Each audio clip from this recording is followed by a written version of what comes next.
क्या हाल है? ठीक है ना। PYQ प्रीवियस ईयर क्वेश्चन आज लेकर आए हुए हैं। कल भी हमने प्रीवियस ईयर क्वेश्चन लगभग 10 सवाल हमने किया था। डेली आपको लगभग 5 से 7 10 सवाल आपको प्रीवियस ईयर का लेकर आएंगे।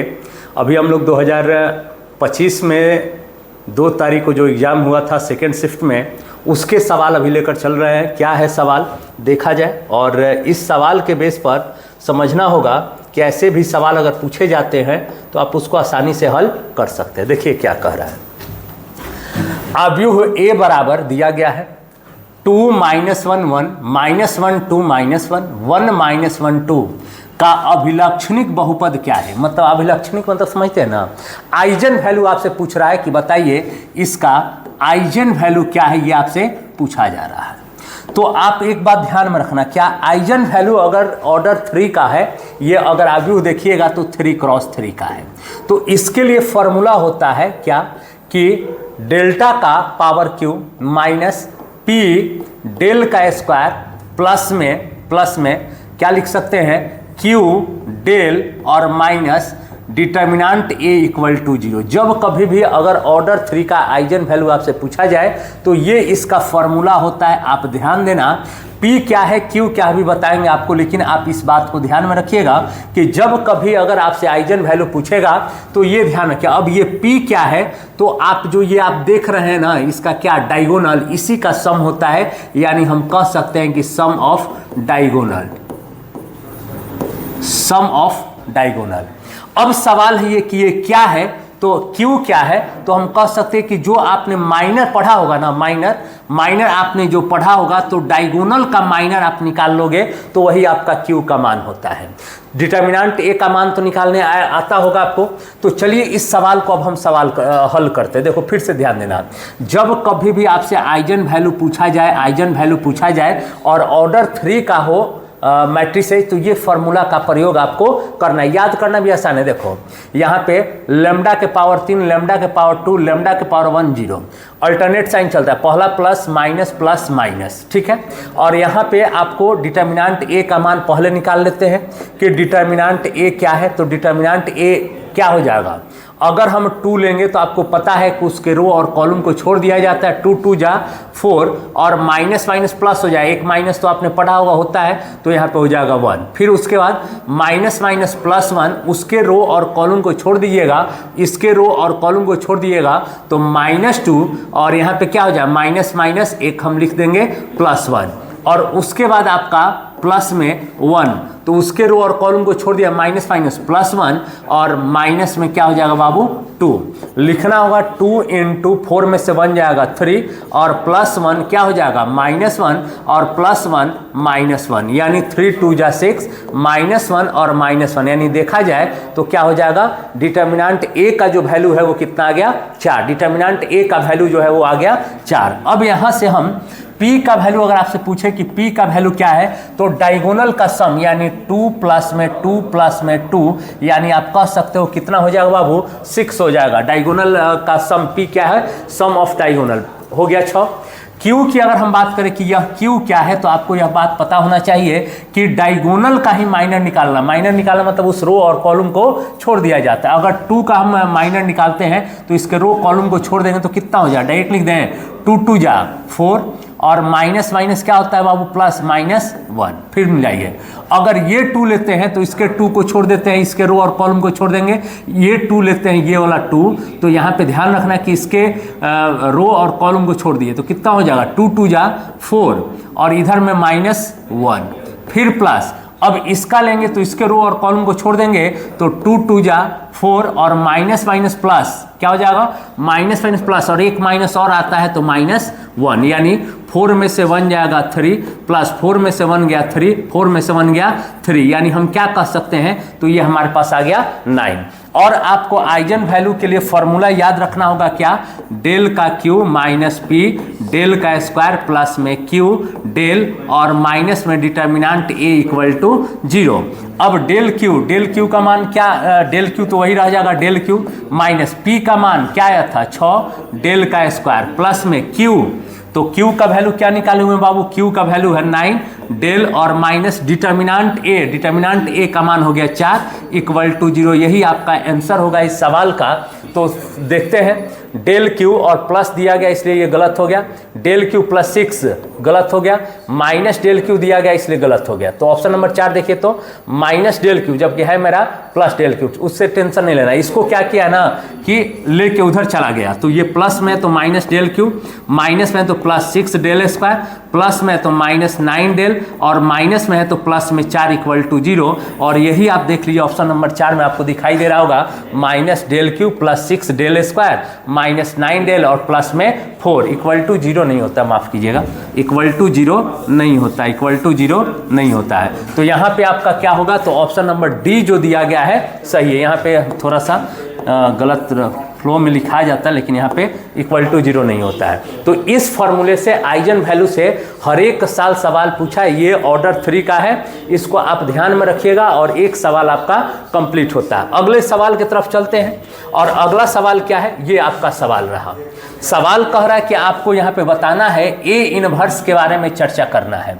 तो चलिए ए इनवर्स के बारे में हम चर्चा कर लेते हैं। ये 2025 में सेकेंड शिफ्ट का सवाल है। देखो, ए इनवर्स निकालने के लिए आपको क्या क्या पता होना चाहिए। ए इनवर्स निकालने के लिए सबसे पहले आपको माइनर पता होना चाहिए, को फैक्टर पता होना चाहिए, और ए इनवर्स का फॉर्मूला पता होना चाहिए 1/डिटर्मिनेंट ए इंटू में एडजॉइंट ए। ये फॉर्मूला होता है, आप ए इनवर्स का फॉर्मूला आपका ये होता है।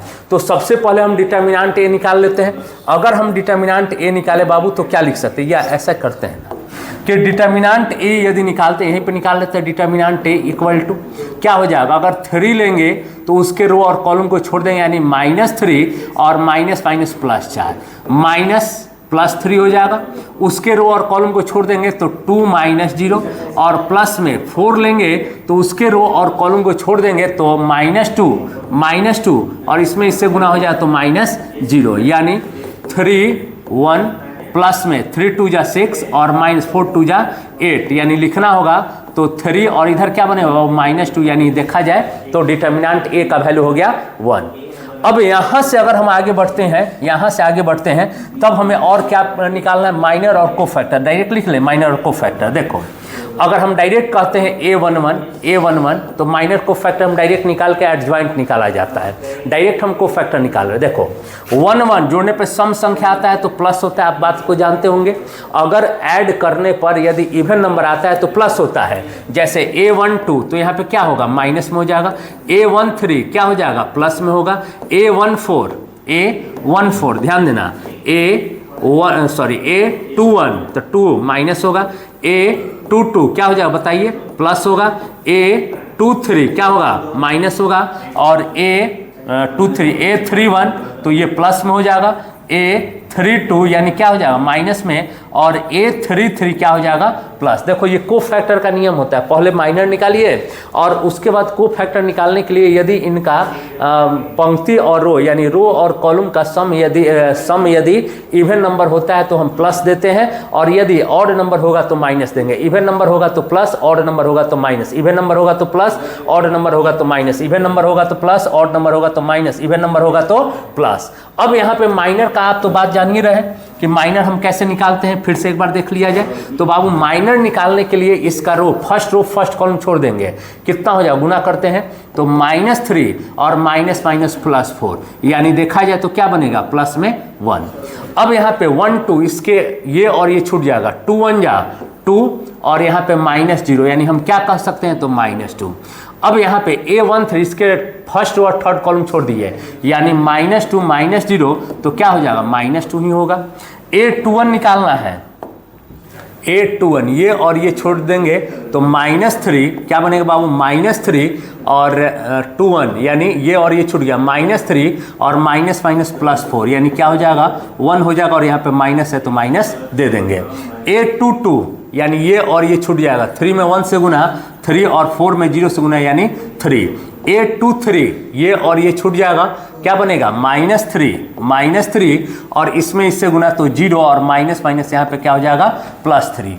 A31 ये और ये छोड़ दिएगा, 4 3 12 यानी -12 और माइनस प्लस 12, ठीक है, मिला लीजिएगा, 4 3 12, 4 3 12, ठीक है। चलिए अब -1 को छोड़ेंगे तो 4 3 12, मिला लिया 12, यहाँ पे तो क्या हो जाएगा 0। 3 2 के लिए 4 3 12 और -8, 12 -8 देन -4, और A 3 3 ये और ये छोड़ दिए, 3 3 जा -9, 3 3 जा -9 और फिर प्लस में 3 2 जा 6, देन कितना हो जाएगा तो -3। ये बात आप समझ रहे हैं। ये आपका A11 A12 A21 ये देख रहे हैं, इसको कोफैक्टर कहा जाता है। और ये जो निकाले हुए हैं पंक्ति और रो छोड़कर, ये आप क्लास इंटर में पढ़े होंगे, उतना तो आप जानते होंगे, खुद MSc पढ़े हुए हैं तो यहाँ पर हमने निकाल दिया कोफैक्टर। अब आपको पता होना चाहिए, इससे एक नए अवयव का निर्माण हम लोग करते हैं, जिसका नाम B ही दे देते हैं। B क्या दिक्कत है, चलो लिखो B का मान 1, उसके बाद -2, उसके बाद -2, उसके बाद -1, उसके बाद 3, उसके बाद 3, उसके बाद 0, उसके बाद -4, उसके बाद -3, ठीक है। अब एडजॉइंट निकालने का नियम होता है कि B का ट्रांसपोज आप कर दिए, एडजॉइंट A = B का ट्रांसपोज, यानी 1 -2 -2 -1 3 3 0 -4 -3, ये हो गया, ठीक है ना, ये हो गया। थोड़ा सा भुवन जी आवाज़ थोड़ा सा कम करके, ठीक ना। एडजॉइंट A हो गया, ठीक है।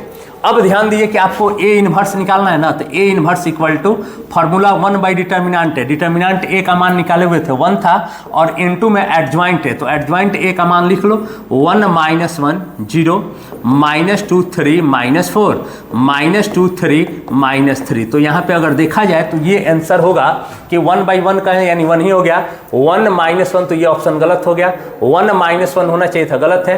1 -1 0, ठीक है। -2 3, यहाँ पे -4 होना चाहिए, -2 3 और यहाँ पे -3। लेकिन जो है आपका बोर्ड जो है इसी को सही माना है। तो आप परीक्षा जब भी दीजिएगा तो ये ध्यान रखिएगा कि अगर आप इस सवाल को, ऑप्शन तो सही होना चाहिए, इनमें से कोई नहीं, नन ऑफ दी, लेकिन बोर्ड है जो बिहार विद्यालय परीक्षा समिति, वो ऑप्शन नंबर C को ही सही मान रहा है। तो आपको ऐसी परिस्थिति में ऑप्शन नंबर C को ही सही कहना होगा, ऑप्शन नंबर C को ही आपको सही कहना होगा। चलिए अगले सवाल की तरफ चलते हैं। अगला सवाल आपके समक्ष ये रहा, क्या कह रहा है, अगर सवाल नहीं दिख रहा है कैमरा में तो हम एक बार पढ़ भी देते हैं।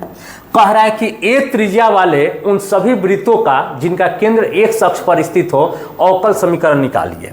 जैसे अगर हम बात करते हैं कि ये मान लीजिए हमारे पास एक अक्ष हो गया, ठीक है, और ये हमारे पास y अक्ष हो गया, एक अक्ष और y अक्ष।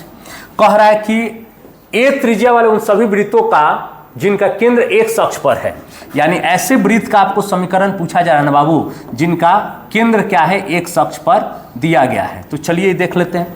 केंद्र एक अक्ष पर है तो निश्चित तौर पे A मान लेते हैं, और y एक्सिस क्या हो जाएगा 0। आप क्लास 11th में पढ़े होंगे कि किसी भी सर्कल का इक्वेशन होता है, अगर यहाँ पे बिंदु दिया गया है h के, x - h का स्क्वायर प्लस में y - k का स्क्वायर = r का स्क्वायर। ये बात आप क्लास 11th में पढ़े होंगे। ये वृत्त का समीकरण होता है, तो उसी से रिलेटेड सवाल है। A त्रिज्या वाले उन सभी वृत्तों का, अब यहाँ पे देखा जाए तो बाबू मेरे x - h का मान हो गया a का होल स्क्वायर, प्लस में y - k का मान हो गया 0 का स्क्वायर = r, और r यहाँ पे A त्रिज्या दिया गया है तो हमने लिख दिया a स्क्वायर। कोई दिक्कत नहीं है। अब यहाँ से इसको अगर हल करें तो हम क्या लिख सकते हैं कि x square plus a square minus 2ax plus में y square = a square. a square हमने कैंसिल कर दिया, यानी x स्क्वायर प्लस में y स्क्वायर = 2ax हो गया, ठीक है। अवकल समीकरण निकालना, यानी इसका डिफरेंशिएशन निकाल देते हैं। तो डिफरेंशिएशन भी डायरेक्ट लिख देते हैं। एक्स स्क्वायर का डिफरेंशिएशन 2x, जानते हो ना कौन से फार्मूला पे है, dx के पावर n/dx = nxn-1 होता है। nxn-1 2x हो गया। y स्क्वायर का अगर करें तो 2y, फिर y का डिफरेंशिएशन करेंगे तो dy/dx = 2a बाहर dx/dx का मान 1, यानी अगर यहाँ पे हमको लिखना होगा तो 2 कॉमन ले लें तो x प्लस में y dy/dx और = में क्या है 2a। यहाँ पे हम 2a को कटा भी सकते हैं, बट ऑप्शन के अनुसार हम देख लेते हैं कौन सही है। y dy/dx, तो y dy/dx = a square minus x square आ सकता है क्या, कभी नहीं आएगा, तो पहला ऑप्शन गलत। y dy/dx प्लस में y, तो अगर हम देखें a स्क्वायर का निर्माण किया गया तो हमें a स्क्वायर पहले तो बनाना होगा। सवाल में अगर a स्क्वायर हमारा जो आया a स्क्वायर नहीं है तो a स्क्वायर हम बना लेते हैं। कैसे बनाए बाबू, ये ध्यान दिएगा, ये ध्यान दिए कैसे बनाया जाए कि अगर यहाँ पे हम देखें ए स्क्वायर का वैल्यू अगर x माइनस ए का होल स्क्वायर प्लस में Y square equal to A square. तो चलिए हम देखते हैं, या ऐसा भी कर सकते हैं, dy बाई डी एक्स का सबसे आसान है, 2 और 2 को कैंसिल करो, x प्लस में y dy by D X equal to है। आप कहोगे हाँ सही है, x को लेके उधर चले जाएं तो dy बाई डी एक्स का मान क्या हो जाएगा, dy बाई डी एक्स का मान आप कहोगे कि a माइनस एक्स बाई में y, यहाँ पे dy बाई डी एक्स का मान हमने निकाल लिया। इन सब में dy बाई डी एक्स का मान रख के देख लो, जहाँ पे भी LHS RHS संतुष्ट हो जाए तो वही आपका ऑप्शन हो जाएगा। देखो अब यहाँ पे y dy by D x का मान, अगर dy बाई डी एक्स के जगह पे हम लिख दें कि a माइनस में x और y में y और इन प्लस 1 है, इनटू में क्या है y equal to A square. बाबू मेरी कभी भी बराबर हो सकता है ए स्क्वायर का मतलब इतना के बराबर कभी हो सकता है क्या, देखो मिला लो, y y cancel, a minus X और प्लस में y equal to A square, तो ये ऑप्शन गलत हो गया। इस पर आते हैं, कह रहा है कि y स्क्वायर, तो y square dy by D x का मान निकाले हुए हैं, a माइनस एक्स बाई में y और प्लस में 1 इक्वल टू ए स्क्वायर। देख लेते हैं, एगो y cancel, y into A minus X और प्लस में y square equal to A square, क्या कभी होगा बराबर, ये भी गलत है, ये भी बराबर नहीं हो पाया। ए स्क्वायर के बराबर ये मान कभी नहीं होगा। ए स्क्वायर के बराबर कब होता है, जब x माइनस ए का होल स्क्वायर प्लस में y स्क्वायर आता है तो हम ए स्क्वायर लिख सकते थे, बट y स्क्वायर है, लेकिन ये जो है x माइनस ए का होल स्क्वायर के बराबर नहीं है, तो ये गलत है। अब चौथा ऑप्शन जो है आपका डी, तीनों गलत हुआ तो यही सही होगा। y square into 1 plus dy by D x का क्या कह रहा है कि होल स्क्वायर और इक्वल टू ए स्क्वायर। चलो देख लेते हैं, y square 1 plus dy by D x का मान क्या है, तो आप कहोगे कि sir a minus x by में y का होल स्क्वायर है इक्वल टू ए स्क्वायर। देखो y स्क्वायर में 1 से गुना, y स्क्वायर प्लस में y square into a minus x का होल स्क्वायर बाई में y